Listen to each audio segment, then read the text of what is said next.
الرحمن الرحيم. الحمد لله رب العالمين، نحمده ونستعينه ونستغفره ونؤمن به ونتوكل عليه ونعوذ بالله من شرور أنفسنا ومن سيئات أعمالنا.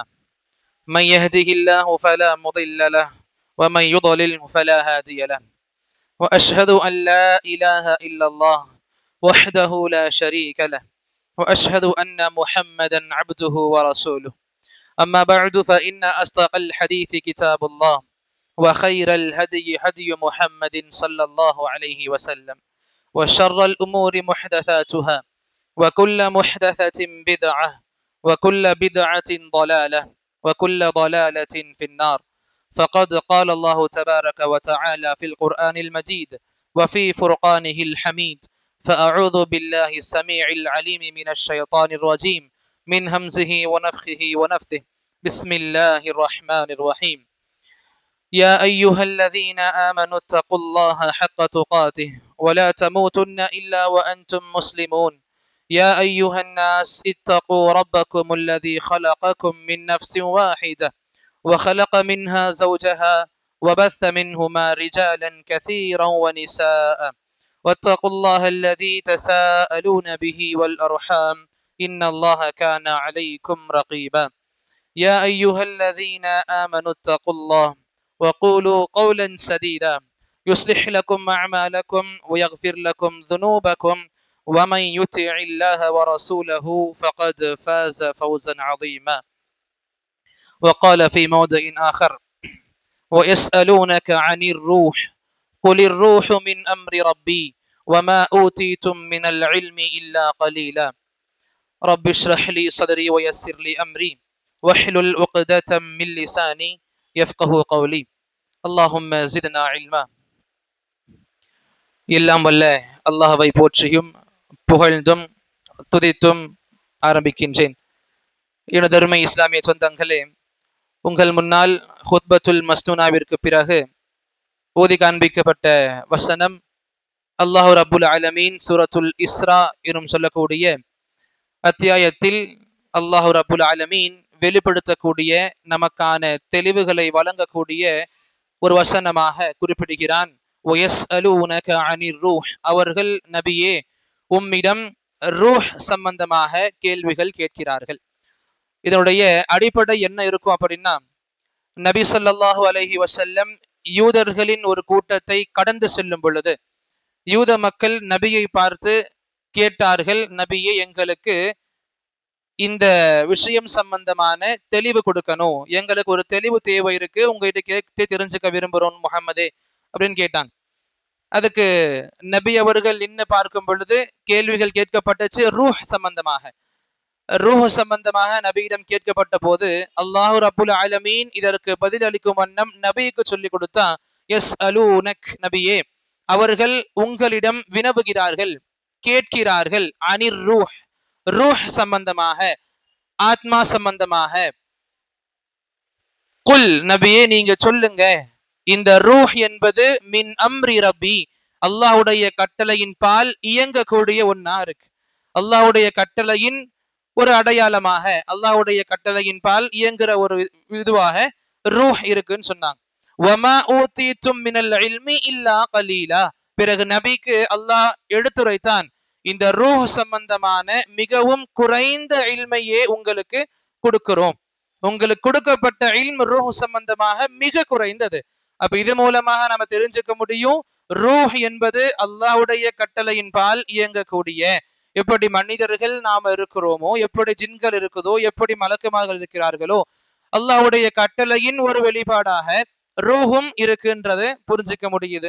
அதே பக்கத்துல இதுவும் தெரிஞ்சுக்க முடியும், இந்த ரூஹ் அல்லாஹ் ரப்புல் ஆலமீன் மனிதர்களாகிய நமக்கு, ஏன் மனித குலத்தின் தலைவரான அல்லாஹ்வுக்கு மிகவும் பிடித்த, அல்லாஹ்விடம் பேசிட்டு வந்த, அல்லாஹ்வுடைய குரலை கேட்டு பேசிட்டு வந்த முஹம்மது ரசூலுல்லாஹி ஸல்லல்லாஹு அலைஹி வஸல்லம் அவங்களுக்கே அல்லாஹ் சொன்னா, உங்களுக்கு ரூஹ் சம்பந்தமான மிகவும் குறைந்த இல்மே கொடுக்கப்பட்டிருக்கு. இந்த கொடுக்கப்பட்ட குறைந்த இல்மை வைத்து ரூஹ் சம்பந்தமான முழுமையான விஷயத்தை நாம ஒரு காலம் புரிஞ்சு கொள்ள முடியாது.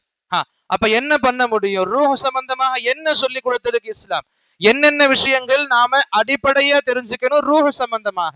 எதுக்கு ரூஹ் சம்பந்தமா முதல்ல நம்ம தெரிஞ்சுக்கணும்? இது எல்லாத்துக்கும் தெளிவுகள் முதல்ல இருக்கணும்.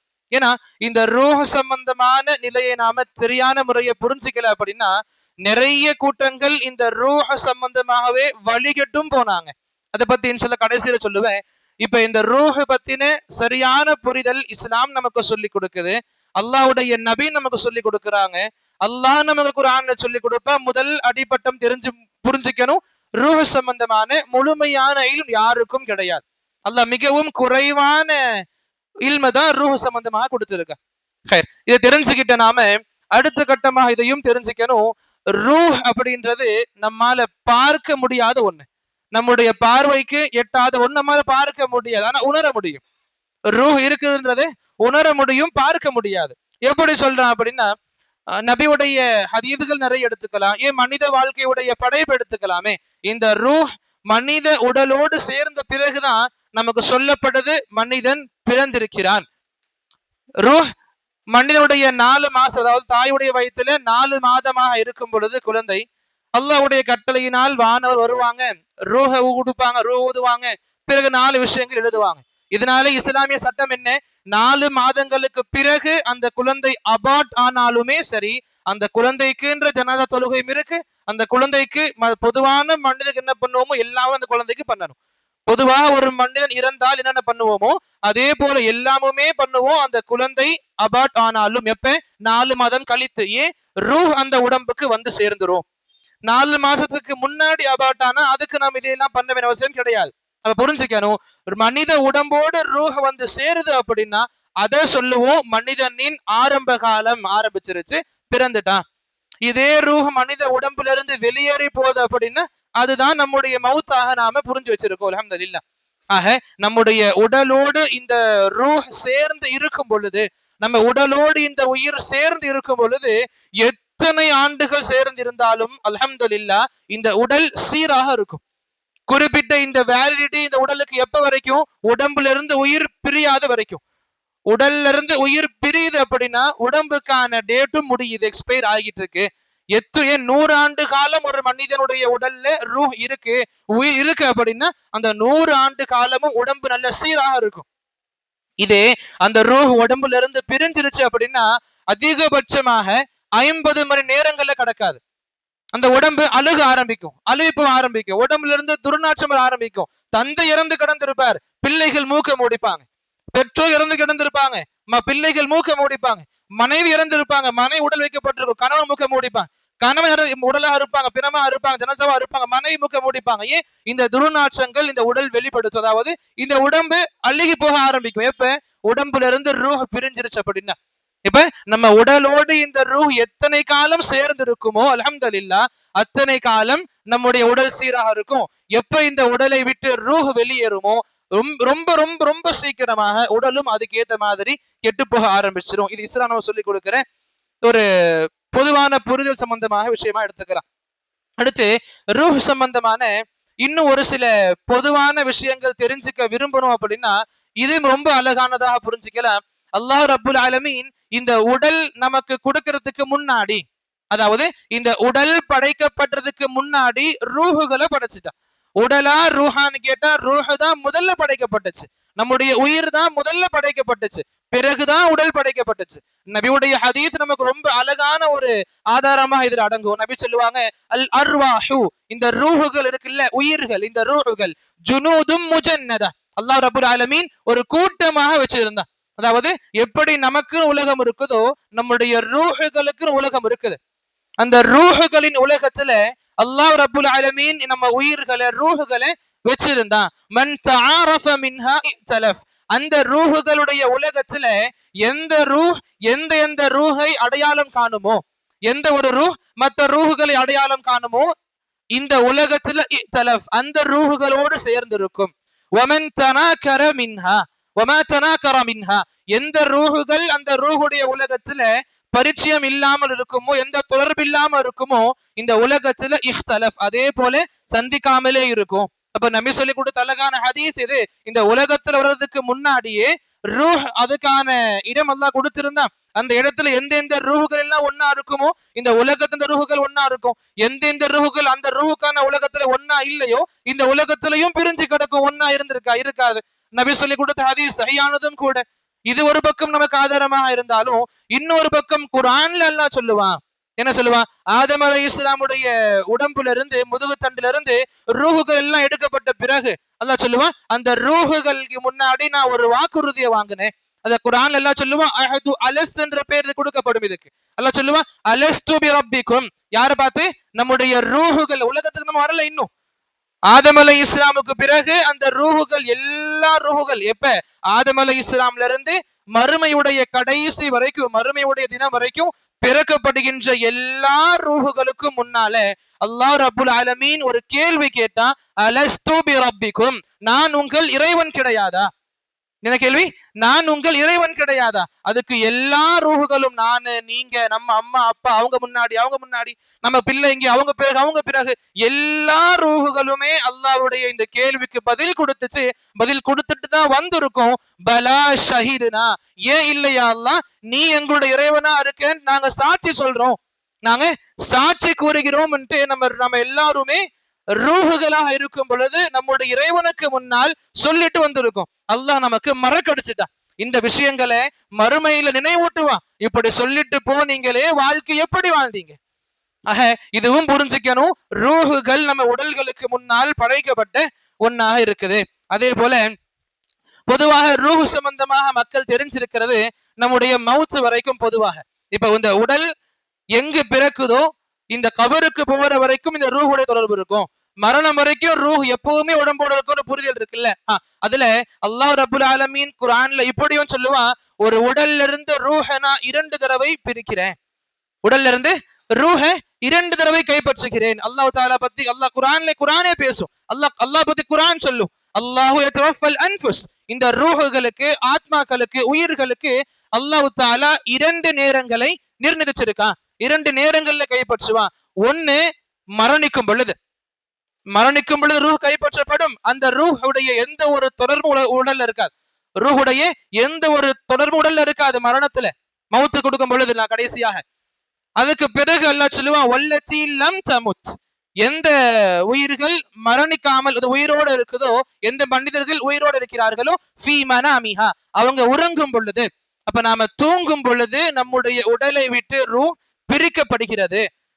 நம்ம தூங்கும் பொழுது உடலை விட்டு நம்முடைய உயிர் பிரிக்கப்படுகிறது. இந்த பிரிதல் எப்படி நம்பணும்? உடம்புல அந்த ரூஹ் சம்பந்தமான தொடர்புகள் இருக்கும். மவுத்து எப்படி? எந்த ஒரு தொடர்பும் இல்லாத அளவிற்கு ரூஹ் உடம்பை விட்டு முழுமையாக கைப்பற்றப்படும். ஆனா தூக்கத்துல உயிர் கைப்பற்றப்படும். எந்த அளவுக்கு? ஒரு சில தொடர்புகள் உடம்போடு கண்டிப்பாக இருக்கும். அதனால தானே தூங்குறதுக்கு முன்னாடி ஓதக்கூடிய துவா என்ன? அல்லாஹும் பிஸ்மிக அமூத்து வாஹியா, அல்லது பிஸ்மிக அல்லாஹும் அமூத்து வாஹியா. என்ன சொல்றோம்? யா அல்லாஹ், உன்னுடைய பெயரை கொண்டு மரணிக்கிறேன், அமூத்து மவுத்தாகிறேன். உன்னுடைய பெயரை கொண்டு யா அல்லாஹ் மவுத்தாகிறேன், மீண்டும் நீ நாடுனா காலையில உயிரோட எழுந்திருப்பேன். இது தூங்குறதுக்கு முன்னாடி சொல்லுவோம். தூங்கி எழுந்த பிறகு என்ன துவா ஓதுறோம்? அப்படி சொல்லி கொடுத்தாங்க, அல்ஹம்துலில்லாஹி அல்லதி அஹ்யானா பஅதமா அமாதனா, எங்களுக்கு மவுத்தை கொடுத்து பிறகு உயிரை கொடுத்த அல்லாஹ்வுக்கு அனைத்து புகழும். அப்ப தூக்கத்தை வஃபாத்து சுக்ரான்னு சொல்லுவாங்க, சிறிய ஒரு மரணம் சொல்லுவாங்க தூக்கத்தை. அப்ப நம்ம உடலை விட்டு நம்ம ரூஹ் பிரியக்கூடிய நேரங்கள் 2ஆக இருக்குது. ஒண்ணு நம்முடைய மவுத்து சமயத்துல, இன்னொன்னு நம்முடைய உறக்கத்துல. அதே போல உடல் எந்தெந்த விஷயங்களை எல்லாம் அனுபவிக்குமோ எல்லாத்தையுமே ரூஹும் அனுபவிக்கும். உதாரணத்துக்கு உடல் நோய்க்கு உட்கொள்ளப்படும். உடலுக்கு நோய் இருக்கு, அதே போல ரூஹுக்கும் நோய் இருக்கு. எந்த அளவுக்கு உடல் பலவீனம் அடையுமோ அதே போல் நம்முடைய உயிரான ரூஹும் பலவீனம் அடையும். எந்த அளவுக்கு உடலுக்கு பசி எடுக்குமோ அதே அளவுக்கு நம்முடைய ரூஹுக்கும் பசி எடுக்கும்.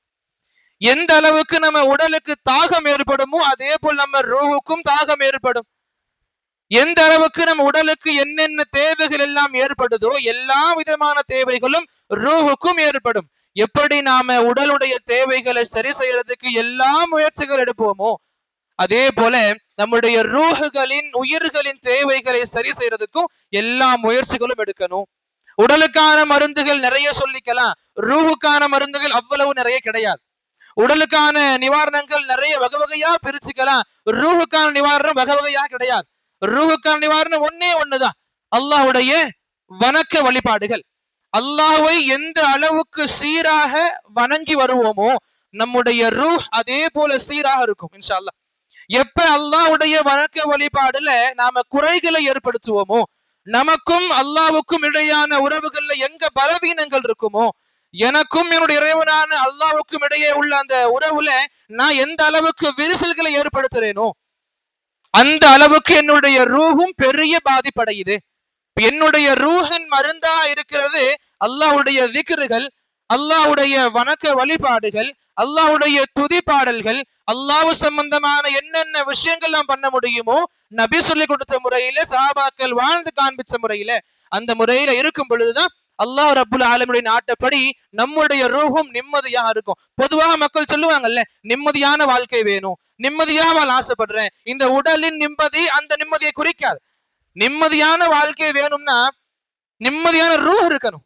உடல் நல்ல ஃபிட்டா இருக்கும், ஆனா அவங்க வாழ்க்கையில 1000 பிரச்சனைகள். அவங்க சொல்லுவாங்க நிம்மதி இல்லை எனக்கு, ஒரு நாள் நிம்மதியா தூங்க முடியல. நான் உடல் பார்த்து நல்ல அழகா ரொம்ப கம்பீரமா உடல் இருக்கும். நல்ல கம்பீரமான உடல் அமைப்பு கொண்டுள்ள மனிதர்கள், நிறைய மனிதர்கள் தற்கொலை செஞ்சிருக்காங்க தானே. அப்ப உடலுக்கான சுகம் நமக்கு நிம்மதியான வாழ்க்கையை கொடுத்துறாது. ரூஹ் நிம்மதியா இருக்கணும், நம்முடைய உயிர் நிம்மதியா இருக்கணும். அல்லாஹ் சொல்லி கொடுத்தான், அல்லாஹ்வுடைய துதிகளை கொண்டு, அல்லாஹ்வுடைய திக்ருகளை கொண்டு தத்மஇன்னுல் குலூப், உள்ளங்கள், உயிர், நஃப்ஸ், ரூஹ் நிம்மதி பெறுகிறது. அப்ப அல்லாஹ்வை எந்த அளவுக்கு அதிகமாக வழிபடுவோமோ நம்முடைய ரூஹ் அதிகமாக நிம்மதியா இருக்கும். இதுவும் புரிஞ்சுக்கணும், நம்முடைய ரூஹ் எந்த அளவுக்கு வாலிபத்தின் இதுல வயதுல இருக்குமோ, வாலிபமாக இருக்குமோ, யூத்தா இருக்குமோ, நம்ம உடல் என்னதான் முதுமையை தொட்டாலும் சரி நமக்கு அவ்வளவு பெரிய நஷ்டங்களை கொடுக்காது. இது நான் சொன்ன வார்த்தையும் கிடையாது. ஒரு முறை என்ன ஆச்சு, நமக்கு எல்லாருக்கும் தெரிஞ்ச ஆலிம்கள்ல, சமீப காலத்துல இறந்த ஆலிம்கள்ல பெரிய ஆலிம், சவுதியுடைய பெரிய முஃப்தியும் கூட, ஷேக் அப்துல் அசீஸ் பின் பாஸ் அலைஹி ரஹ்ம. இப்னு பாஸ், அந்த பின் பாஸ் என்ற பேர் கேள்விப்பட்டிருப்போம் எல்லாருமே அல்ஹம்துலில்லாஹ். அவங்க வாழ்க்கையை பத்தி பார்க்கும் பொழுது ரொம்ப ரொம்ப ரொம்ப பெரிய ஆலிம் அல்ஹம்துலில்லாஹ். இல்முடைய கடலாக சொல்லிக்கலாம். ஹதீஸ் துறையில, மார்க்கத்துல ரொம்ப அதிகமான ஆற்றல் கொண்டவங்க. சுப்ஹானல்லாஹ். அல்லாஹ் அவங்க பெரிய அருள் கொடுக்கட்டும் இன்ஷா அல்லாஹ். இங்க இவங்க 90 வயசு வாழ்வாங்க. எப்படி? 90 ஆண்டுகள் வாழ்வாங்க. 90 ஆண்டு காலம் சுப்ஹானல்லாஹ். அவங்க பணியில எங்கேயுமே நாம கலை பார்க்க முடியாது, பணியில தடுமாற்றல் பார்க்க முடியாது. வாலிபத்துல ஆரம்பிச்ச பணி அல்ஹம்துலில்லாஹ். அவங்க பத்தி சொல்லுவாங்க, 90 வயது அடைவாங்க, அது வரைக்கும் ஒரு நாள் கூட விடுபெடுத்தது கிடையாது, ஒரு நாள் கூட லீவ் போட்டது கிடையாது, ஒரு நாள் கூட விடுமுறை எடுத்தது கிடையாது. அவங்க பணியில எத்தனை வாலிபத்துல ஆரம்பிச்சு தன்னுடைய வஃபாத் 90 வயசுல ஏற்படுது, 90 வயசு வரைக்குமே. அந்த அளவுக்கு பெரிய ஒரு ஆலிம் சுப்ஹானல்லாஹ். அவங்க கிட்ட ஒரு நபர் போய் கேட்கிறாங்க, இந்த மாதிரி ஆசிரியரே, உஸ்தாதே, உங்களை நாங்க பார்த்துக்கிட்டு தான் இருக்கோம், இப்போ உங்களுக்கு 90 வயசு ஆயிருச்சு, 90 வயசு ஆன பிறகு உங்களை எப்ப பார்த்தாலும் ஃப்ரீயா பார்க்க முடிய மாட்டேங்குது. எப்பயாவது பாக்குறோம் தர்ஸ் கொடுத்துக்கிட்டு இருக்கிறீங்க, ஒரு பக்கம் பாக்குறோம் எதை எழுதிக்கிட்டு இருக்கிறீங்க, ஒரு பக்கம் பாக்குறோம் ஃபத்வா கொடுத்துக்கிட்டு இருக்கீங்க, மறுபக்கம் பாக்குறோம் கவர்மெண்டோட சேர்ந்து நல்ல மக்கள் ஆட்சிக்காக வேண்டிய மீட்டிங்ஸ் இருக்கிறீங்க. உங்க ஃப்ரீயா பார்க்கவே முடியறது இல்லையே, இந்த ரகசியத்துக்கு என்ன காரணம்? இந்த அளவுக்கு நீங்க 90 வயசுல இப்படி இருக்கிறதுக்கு என்ன காரணம்? அதுக்கு அந்த ஷைக் அந்த கேள்வி கேட்ட அந்த நபரை கூப்பிட்டு சொன்னாங்க, தோழரே, யாருடைய ரூஹ்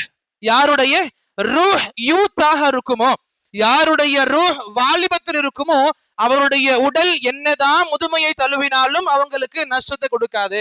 யோசிச்சு பாருங்களேன், அவங்க கேன்சர் பேஷண்ட்டும் கூட, ஷேக் பின் பாஸ் கேன்சர் பேஷண்ட்டும் கூட, 90 வயசு கேன்சர் பேஷண்ட், கடைசி காலம், உயிர் பிரியக்கூடிய கடைசி நேரங்கள் எப்படி இருக்கும்? வயசு அதிகம் 90, இத்தனைக்கும் கேன்சரும் கூட அவருக்கு, அண்ட் கடைசி நேரம் வஃபாத் மௌத் கிட்ட இருக்கு. எவ்வளவு பெரிய கஷ்டங்கள். ஆனா சுப்ஹானல்லாஹ், இவங்க வாழ்க்கையில பார்க்கலாம், அவங்க இறக்கிறதுக்கு அவங்க வாழ்க்கையின் கடைசி இரவு, அதான் இந்த உலகத்தில் அவங்க வாழ்ந்த கடைசி இரவு. அந்த இரவிலும் கூட வழக்கம் போல ஃபத்வாவுக்கான கேதரிங் அமைக்கப்படுது. மக்கள் உட்கார்றாங்க, ஃபத்வாவுக்கு உட்கார்றாங்க, வழக்கம் போல ஷேக் உட்கார்றாங்க, ஒவ்வொரு கேள்விகளுக்கும் ஃபத்வா கொடுத்துட்டு போறாங்க. சுப்ஹானல்லாஹ். அப்ப இது இவங்களுடைய பதில் நமக்கு அழகாக உணர்த்தும், ரூஹ் எந்த அளவுக்கு வாலிபத்தில் இருக்குமோ அந்த அளவுக்கு உடல் நஷ்டம் கொடுக்காது. இன்னும் நிறைய தெரிஞ்சிருக்கு அவங்கள பத்தி. சும்மா இருக்க மாட்டாங்க, ஓய்வு எடுக்க மாட்டாங்க. பொதுவாக கேள்வி கேட்கும் பொழுது கூட கேள்விகளை கவனிப்பாங்க ஒரு பக்கம், உதறு அசைச்சிட்டு இருக்க மறுபக்கம். நாவுகள் அல்லாஹ்வுடைய திக்ர்களால் நினைச்சுக்கிட்டு இருக்கும். எப்பவுமே திக்ர்களை ஓதுற ஆலிம்களாக ஷேக் பின் பாஸை பார்க்க முடியும். சுப்ஹானல்லாஹ். அப்ப அல்லாஹ்வை எந்த அளவுக்கு அதிகமாக துதிப்போமோ, எந்த அளவுக்கு அல்லாஹ்வை அதிகமாக வணங்குவோமோ, அந்த அளவுக்கு நம்முடைய ரூஹ் நமக்கு அழகான செழிப்பான வாழ்க்கையை கொடுக்கும் இன்ஷா அல்லாஹ். இதுவும் புரிஞ்சுக்க முடியும் அன்பார்ந்தவர்களே. நம்முடைய ரூஹ அல்லாஹ்வுடைய திக்ர்களை கொண்டு புதுப்பிச்சுக்கிட்டே இருக்கணும். நம்முடைய ரூஹுகளுக்கு இந்த வாலிபத்தை கொடுத்துக்கிட்டே இருக்கணும். என்னதான் வயசு 40, 50, 60, 70 கடந்தாலும் சரி, எனக்குள்ள ஒரு ரூஹ் இருக்கு, அதுக்கு நான் வயசாக விட மாட்டேன், அதுக்கு நான் முதுவதுவது அடைய விட மாட்டேன். அந்த ரூஹுக்கான திக்ர்கள் நான் செஞ்சுக்கிட்டே இருப்பேன். அல்லாஹ்வை புகழ்வதை கொண்டு, அல்லாஹ்வை திக்ர் செய்வதை கொண்டு என்னுடைய ரூஹ, உங்களுடைய ரூஹ நானும் நீங்களும் இந்த வாலிபத்துல வச்சுக்கிட்டே இருக்கணும் இன்ஷா அல்லாஹ். அதே அடிப்படையில அடுத்து பார்க்கும் பொழுது, பொதுவாக இந்த உடலை விட்டு ரூஹ பிரியும் பொழுது, எதை நம்ம மௌத்துன்னு சொல்லுவோமோ, அந்த நம்ம உடலை விட்டு ரூஹ பிரியும் பொழுது பொதுவாக 2 விஷயங்கள் நபி சொல்லி கொடுத்தாங்க. 2 விஷயங்கள் ஏற்படும். ஒண்ணு, நல்ல நபர்கள் இருப்பாங்க, இன்னொன்னு கெட்டவர்கள் இருப்பாங்க. நல்லவர்களின் ரூஹுகளை அல்லாஹ் ரொம்ப அழகாக எடுப்பான். எந்த அளவுக்குன்னா, நபியே சொல்லுவாங்க, ஒரு தண்ணீர் பாத்திரம் இருக்குல்ல, தண்ணீர் பானை, தண்ணி பாத்திரம் இருக்கும், அந்த பாத்திரம் நிரம்பி தண்ணி சொட்டு வடியும்ல, ஒரு சொட்டு தண்ணி வெளியே வரும்ல, அது பார்க்கறதுக்கு எவ்வளவு அழகா இருக்கும், எவ்வளவு எளிமையாக வெளியே வந்துடும். அதே அளவுக்கு நல்லவர்களின் ரூஹ் கைப்பற்றப்படும் சொல்லுவாங்க. அல்லாஹ் நம்ம இப்படிப்பட்ட மக்கள் ஆக்கிருவானா, அல்லாஹ் ஆமீன். நல்லவர்களின் ரூஹ் இந்த அளவுக்கு ரொம்ப எளிமையாக வெளியே வந்துரும். சுப்ஹானல்லாஹ். இதுவும் சொல்லுவாங்க, இந்த நல்லவர்களின் ரூஹ கொண்டு போறதுக்கு வானவர்கள் வருவாங்க, சொர்க்கத்தின் நறுமணத்தினால் நினைக்கப்பட்ட துணிகளை கொண்டு வருவாங்க, சொர்க்கத்தின் நறுமணத்தினால் நிரப்பப்பட்ட துணியை கொண்டு வருவாங்க. அந்த துணியில் அந்த ரூஹ் வைக்கப்படும், அந்த நல்ல ரூஹ் அந்த துணியில பேக் செய்யப்படும், அந்த ரூஹ கொண்டு போவாங்க. நிறைய இடங்கள்ல கேள்வியும் பட்டிருப்போம், ஒரு சில ஆலிம்கள் வஃபாத்துல கேள்வியும் பட்டிருப்போம், அவங்க கஃபனுக்கு பயன்படுத்த இத்தரை விட வேறு மனங்கள் அவங்க ரூஹ் போகும்போது இருந்துச்சு, அவங்க ஜனாசா இருந்த இடத்துல வேறு மனங்கள் இருந்துச்சு மக்கள் சொல்லுவாங்க. நிறைய ஆலிம்களை பத்தி, நிறைய நபர்களை பத்தி. சுப்ஹானல்லாஹ். ஆக நல்லவர்களின் ரூஹ் பிரியும் பொழுது அல்லாஹ்வுடைய வானவர்கள் சொர்க்கத்தின் நறுமணங்களால் நிரப்பப்பட்ட, பூசப்பட்ட, நறுமணமாக்கப்பட்ட துணியை கொண்டு வந்து அதுல கொண்டு போவாங்க. மூணாவது, இந்த கொண்டு போகப்பட்ட இந்த ரூஹ் வானத்தை நோக்கி மேற்கொள்ளப்படும், வானத்துக்கு மேல கொண்டு போகப்படும். வானத்தின் கதவுகள் இந்த ரூஹுகளுக்காக திறக்கப்படும், வானத்தின் கதவுகள் இந்த ரூஹுகளுக்காக திறக்கப்படும். பிறகு மேல கொண்டு போகப்படும். கடைசியாக நல்ல ரூஹா இருக்குன்ற பட்சத்துல அவங்களுக்கு அல்லாஹ் ரப்புல் அந்த ரூஹுகளுக்கு இல்லியீன் அப்படின்ற இடத்தை கொடுப்பான். சூரா முதஃபின் படிச்சு பாருங்க. சுப்ஹானல்லாஹ். இல்லியீன் என்ற ஒரு இடத்தை அல்லாஹ் கொடுப்பான் 7 வானங்களுக்கு மேல. இதே மறுபக்கம் கெட்டவர்கள் இருப்பாங்க, அல்லாஹ் நம்மை பாதுகாக்கணும். கெட்டவர்கள் இருப்பாங்க, இந்த கெட்டவர்களுடைய உடம்புல இருந்து ரூஹ் எடுக்கிறதுக்கு வானவர்கள் வருவாங்க. அல்லாஹ் சொல்லுவான் குர்ஆன்ல, வலவ் தரா இஸ்ஸாலிமூன ஃபீ கமராத்தில் மவுத். நபியே, இந்த கெட்டவர்கள் நீங்க பார்க்க மாட்டீங்களா? இந்த கெட்டவர்களுடைய உயிர் பிரியும் போது நீங்க கவனிக்க மாட்டீங்களா? அல்லாஹ் சொல்லி கொடுக்கிற நபிக்கு எப்படி உயிர் பிரிக்கப்படும், கெட்டோட உயிர் எப்படி பிரிக்கப்படும் அல்லாஹ் சொல்லி கொடுக்கிற நபிக்கு. வல் மலாயிகத்து, மலக்குமார்கள், பாசிது ஐதீஹிம், கைகளை விரிச்சொன்னும் இருப்பாங்க, உஹ்ருஜு அன்ஃபுஸகும், உங்க உயிரை வெளிப்படுத்துங்கன்னு சொல்லுவாங்க. எப்படி? கெட்டவர்கள் கிட்ட போய் அந்த மலக்கு வந்து கைகளை நீட்டி சொல்லுவாங்க, உயிர் வெளியே வா. இவர்களை, இந்த மலக்குகளை பார்த்து அந்த உயிர் உடம்புக்குள்ள ஒளிய ஆரம்பிக்கும், உயிருக்குள்ள அந்த உடம்புக்குள்ள உயிர் மறைய ஒளிய ஆரம்பிக்கும், ஒளிஞ்சிருக்க ஆரம்பிக்கும். பிறகு அந்த உயிரை கைப்பற்றுவாங்க. நபி சொல்லுவாங்க, கெட்டவர்களின் உடல்ல இருந்து உயிர் கைப்பற்றக்கூடிய நிலை இருக்குல்ல, எப்படி நல்லவர்களுக்கு தண்ணீர் பாத்திரத்துல இருந்து தண்ணீர் சொட்டு எவ்வளவு இலகுவா இருக்குமோ அந்த அளவுக்கு வந்துருமே. ஆனா இந்த கெட்டவர்களுக்கு எப்படி நபி சொல்லி கொடுத்தாங்க, ஈரமான பஞ்சு இல்ல ஈரமான காட்டன் துணிகள் எடுத்துக்கும் பொழுது முள் நிறைந்த செடிகள்ல மாட்டிக்குச்சு. ஒண்ணு காட்டன், பொதுவாக காட்டன் முள்ள பொருள் எடுத்தால் நிறைய மாட்டிக்கும். இதுல ஈரமானது, வெட்டான காட்டன், ஈரமான அந்த பஞ்சு துணிய முள் செடியில போட்டு விரைவா இழுத்தா எந்த அளவுக்கு சேதங்கள் உட்பட்டு இருக்குமோ அந்த அளவுக்கு ரொம்ப கடுமையாக அந்த உயிர் கைப்பற்றப்படும் கெட்டவர்கள் உடல்ல இருந்து.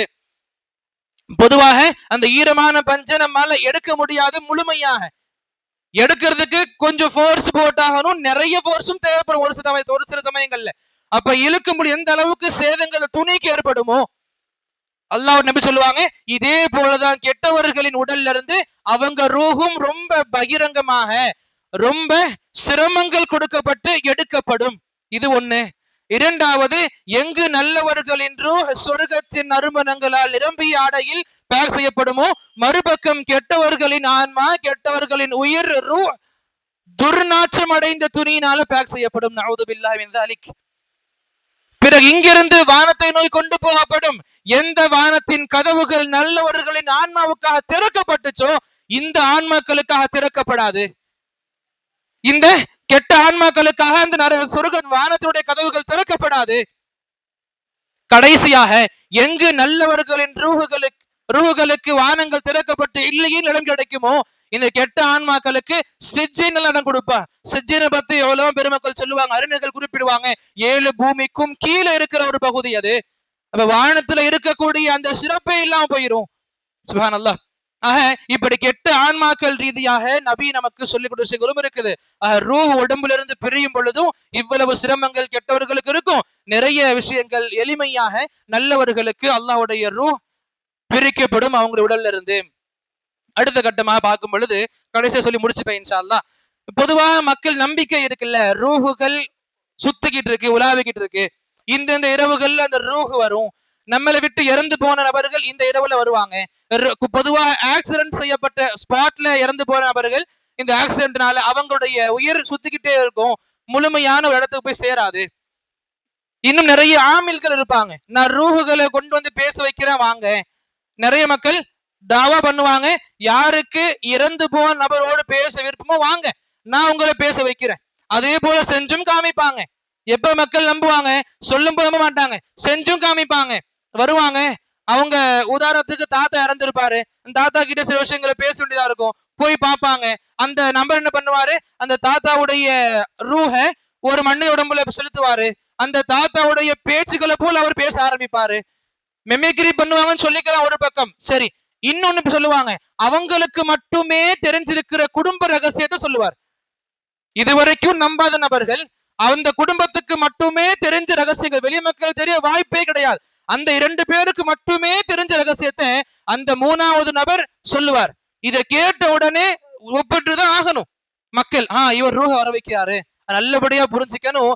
இந்த மாதிரி வரவழைக்கிறது, அவங்க வாய்ஸ்ல பேசுறது, அவங்க பர்சனல எடுத்து பேசுறது, இது எதுவுமே அடையாளம் ஆதாரம் கிடையாது. ரூஹுகளே வருதுன்றதுக்கு நம்ம ஜின்களை பத்தி பார்க்கும் பொழுது இதுவும் சொல்லி இருந்தனே, அல்லாஹ் ரப்புல் ஆலமீன் ஒவ்வொரு மனிதனுக்கும் உடம்புல கரீன்னு கொடுத்திருக்கான். கரீனும் மினல் மலாயிகா வ கரீனும் மினல் ஜின். மலக்குமார்களை சார்ந்த ஒரு மலக்கு இருப்பாங்க அவங்களோட, ஒவ்வொரு மனிதனோடு, என்னோடு உங்க எல்லாரோடும். அதே போல ஒரு ஜின்களை சார்ந்த ஒரு ஜின்னு நம்ம உடலோடு இருக்கும். நாம மவுத் ஆகிறதுனால நம்ம உடம்புல இருக்கிற கரீன் மவுத் ஆகாது. நம்முடைய மரணம் அந்த கரீனுக்கு மரணம் கிடையாது. நம்முடைய ரூஹ் அதற்கு இடத்துக்கு போயிரும். நம்முடைய கரீன் ஜின்களோடு சேர்ந்துரும். புரியுதா? நம்முடைய ரூஹ் இடத்துக்கு போயிரும், இல்லையேன்னு சிஜின் போயிரும். அந்த கரீன் இருக்குல்ல, அது அந்த ஜின்களோடு போயிரும். இந்த ஆமீர் என்ன பண்ணுவாங்க, ஜின்களை தகாத காரியங்களை செய்து வசப்படுத்தி வச்சுட்டு அவங்க என்ன சொல்லுவாங்க, நான் உனக்கு இந்த விஷயங்களை பண்றேன், எனக்கு ஒரு ஹெல்ப் பண்ணு. இவருடைய கரீன் ஜின் இருக்கும்ல, அந்த கரீனை கூட்டிட்டு வா. அந்த ஜின்னு வந்து பேசுமே தவிர இறந்து போன நபர் கண்டிப்பா வரமாட்டாங்க. நல்லபடியா புரிஞ்சுக்கணும். இன்னைக்கு நம்ம வாழ்க்கையிலேயே எனக்கு தெரிஞ்ச என் குடும்பத்தான சம்பவம் அது. எந்த நம்பிக்கையும் இல்லாத ஒருத்தர் நேரடியாக கூப்பிட்டு இன்று அவங்க போலவே பேசி அவங்க குடும்ப பர்சனல பேசுனதுனால என்ன குடும்ப சொந்த நபர்கள் முழுமையாக நம்பிட்டாங்க, இவர் ரூஹுகளை கொண்டு வர ஆஜராக்குறாரு. நவுதுபில்லா. இதுக்கு வாய்ப்பே கிடையாது. இந்த கரீன்களை வேணா கொண்டு வர முடியுமே தவிர ரூஹுகள் நம்மால கொண்டு வர முடியாது. இதே அடிப்படையில இமாம் அல்பானியுடைய அழகான ஒரு சம்பவம் நடந்திருக்கும். இமாம் அல்பானியை பத்தி அழகா எழுதுவாங்க அறிஞர்கள். அவங்க வாழ்க்கையில திமஷ்க்ல ஒரு நபர், இன்னைக்கு டமாஸ்கஸ் சொல்றோம்ல, இந்த திமஷ்க்ல ஒரு நபர் இருந்தாரு. அவர் அறிவிப்பு செஞ்சுக்கிட்டு இருந்தார், நான் எல்லாரோட ரூஹுகளையும் கொண்டு வரதுக்கு சக்தி எனக்கு இருக்கு, நான் ரூஹுகளை கொண்டு வருவேன், உங்களுக்கு வேணும் அந்த இது பண்ணிக்கோங்க. இதன் மூலமாக நிறைய மக்கள் வழிகிட்டு போறாங்க. இந்த நியூஸ் வருது இமாம் அல்பானி அவங்களுக்கு. இமாம் அல்பானி போறாங்க, போய் சொல்றாங்க, எனக்கு ஒரு ரூஹ கிட்ட பேசணும், வர வச்சு கொடுங்க.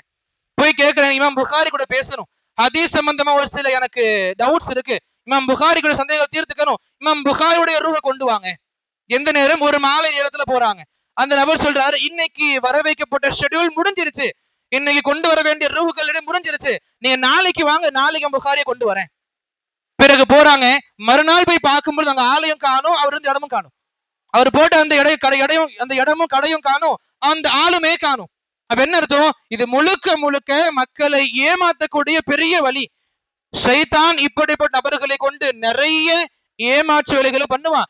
நம்முடைய, என்னுடைய, உங்களுடைய வீட்டு மக்களுடைய நபர்களின் ஈமானை குறைக்க மிகப்பெரிய உழைப்புகளை ஷைத்தான் போலன்றதையும் புரிஞ்சுக்கணும். அண்ட் கடைசியான விஷயத்தை முடிச்சுக்கிறேன் இன்ஷா அல்லாஹ். பொதுவாக இந்த ரூஹ், இந்த உடல், இது சம்பந்தமாக மக்கள் காலங்காலமா பார்க்க முடியும், மக்கள் சரியான நிலைப்பாட்டுல இல்ல, சீரா வச்சுக்க மாட்டாங்க. ஒரு சில மக்கள் ரூஹுக்கு அதிக முக்கியத்துவம் கொடுப்பாங்க.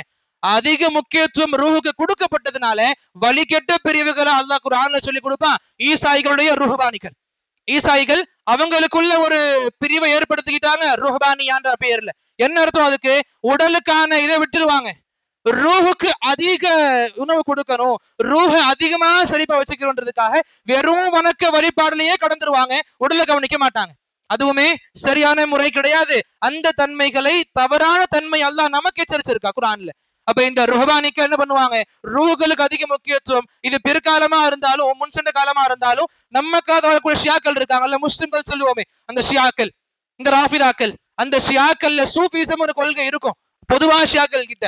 அவங்களுக்கு என்ன அடிப்படை கொள்கை? அவங்களும் ரூஹ் ரூஹ் ரூஹ்னு ரூஹுக்கே முழு முக்கியத்துவம் கொடுத்துருவாங்க, உடம்புக்கான எதுவும் பண்ணிக்க மாட்டாங்க. இதுவும் பெரிய வழிகேடு. பிறகு மறுபக்கம் பார்க்கும் நம்மளுடைய ஃப்ரெண்ட்ஸ் இருப்பாங்கல்ல, உடம்புக்கு பின்னாடி போவாங்க. நிறைய ஜிம்ல பார்க்க முடியும், ஃபிட்னஸ்ல பார்க்க முடியும், வெறும் உடம்புக்கான முக்கியத்துவம் கொடுப்பாங்க, ரூஹுக்கு எதுவும் கிடையாது. இதுவுமே மிகப்பெரிய வழிகேட்டுக்கு வழிவகுக்கும். சுப்ஹானல்லாஹ். இஸ்லாம் சொல்லி கொடுக்குது, நபி சொல்லி கொடுத்தாங்க, சஹாபாக்கள் வாழ்க்கையில பார்க்க முடியும். முஸ்லிம்கள் எப்படி இருக்கணும்? உடம்புக்கான முக்கியத்துவம் கொடுக்கணும். அதே போல உடம்புக்கும் முன்னாடி ரூஹுக்கான சிறப்பான வசதிகளை ஏற்படுத்தி கொடுக்கணும். உடலையும் ரூஹையும் சரியா நிலையா வச்சுக்கணும். வெறும் உடம்புக்கு பின்னாடி போனாலும் தப்பு, வெறும் ரூஹுக்கு பின்னாடி போனாலும் தப்பு.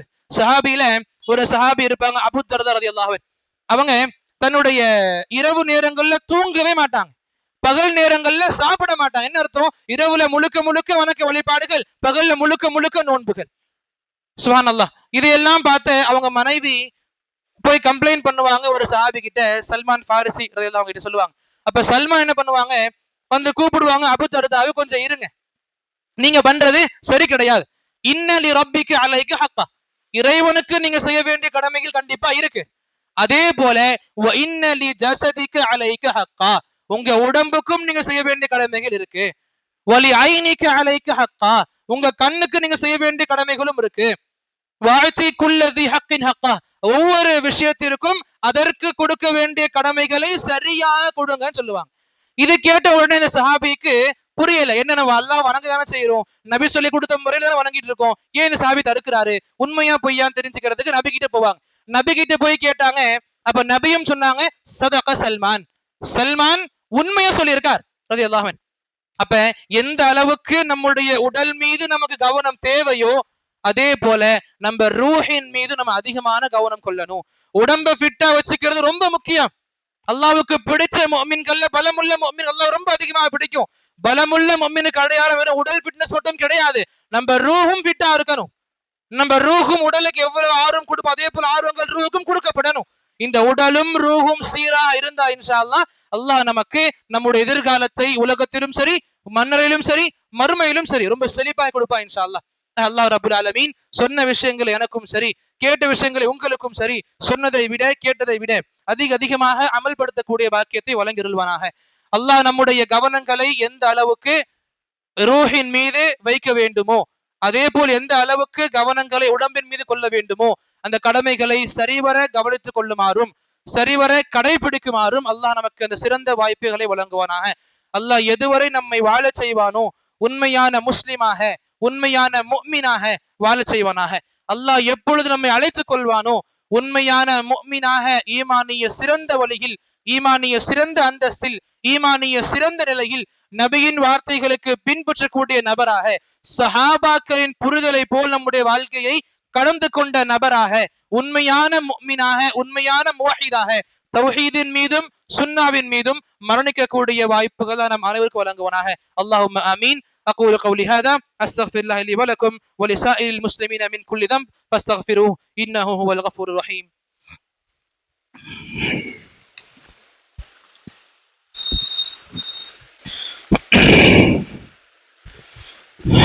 بسم الله الحمد لله الصلاة والسلام على رسول الله وعلى آله وأصحابه من والاه وبعد. அன்பார்ந்தவர்களே, வெள்ளிக்கிழமையா இருக்குது. இந்த தினங்கள் அதிகமாக நாம செய்ய வேண்டிய பழக்கங்களில், செய்ய வேண்டிய விஷயங்களில் மிக முக்கியமானது இரண்டு விஷயங்கள். ஒன்று, அல்லாஹ்வை அதிகமாக புகழ வேண்டும். அதற்கு பிறகு அதிகமாக நாம நம்முடைய நபியின் மீது சலாமையும் சலவாத்துகளை வித்து வைக்க வேண்டும். அல்லாஹ்வுடைய திக்ருகளை அதிகமாக சொல்லக்கூடிய மக்களாக என்னையும் உங்களையும், அதே போல் நபியின் மீது சலவாத்துகளை அதிகமாக, சலாம்களை அதிகமாக தெரிவிக்கக்கூடிய மக்களாக என்னையும் உங்களையும் அல்லாஹ் ஆக்கியருள்வானாக. அல்லாஹும்ம ஆமீன். إن الله وملائكته يصلون على النبي يا أيها الذين آمنوا صلوا عليه وسلموا تسليما. اللهم صل على محمد اللهم صل على محمد وعلى آل محمد كما صليت على إبراهيم وعلى آل إبراهيم إنك حميد مجيد. اللهم بارك على محمد وعلى آل محمد كما باركت على إبراهيم وعلى آل إبراهيم إنك حميد مجيد. عباد الله رحمني ورحمكم الله، إن الله يأمر بالعدل والإحسان وإيتاء ذي القربى وينهى عن الفحشاء والمنكر والبغي يعظكم لعلكم تذكرون. اذكروا الله العظيم جليلا جبارا يذكركم وادعوه يستجب لكم ولذكر الله أكبر والله يعلم ما تصنعون.